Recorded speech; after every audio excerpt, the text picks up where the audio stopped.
AB48 news Gujarat હવે નજર કરીએ આજના મુખ્ય સમાચાર પર। સુરત જિલ્લાના બારડોલી તાલુકાના સરભોણ વિભાગ ગાયત્રી પરિવારે શિક્ષણ ક્ષેત્રે અનોખી સેવાયજ્ઞ શરૂ કર્યો છે। દેશ વિદેશના દાતાશ્રીઓના સહયોગથી હજારો આદિવાસી વિદ્યાર્થીઓ સુધી શૈક્ષણિક સહાય પહોંચાડવામાં આવી છે। સરભોણ વિભાગ ગાયત્રી પરિવાર દ્વારા આદિવાસી વિસ્તારોના વિદ્યાર્થીઓ માટે 28,000થી વધુ નોટબુક્સ અને સ્ટેશનરી સામગ્રીનું વિતરણ કરવામાં આવ્યું હતું।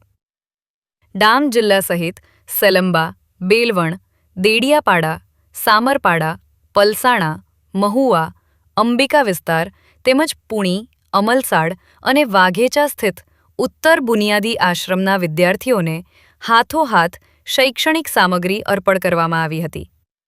આ સેવા કાર્યમાં દેશ અને વિદેશમાં વસતા દાતાશ્રીઓએ ઉદાર સહયોગ આપ્યો હતો, જેમાં ન્યૂઝીલેન્ડ, અમેરિકા, યુકે અને અન્ય સ્થળોએ રહેતા સેવાભાવી દાતાઓના યોગદાનથી આ અભિયાન સફળ બન્યું છે। ગાયત્રી પરિવારના કાર્યકરો દ્વારા વિદ્યાર્થીઓમાં શિક્ષણ પ્રત્યે પ્રેરણા અને ઉત્સાહ વધે તે હેતુથી પણ માર્ગદર્શન આપવામાં આવ્યું હતું।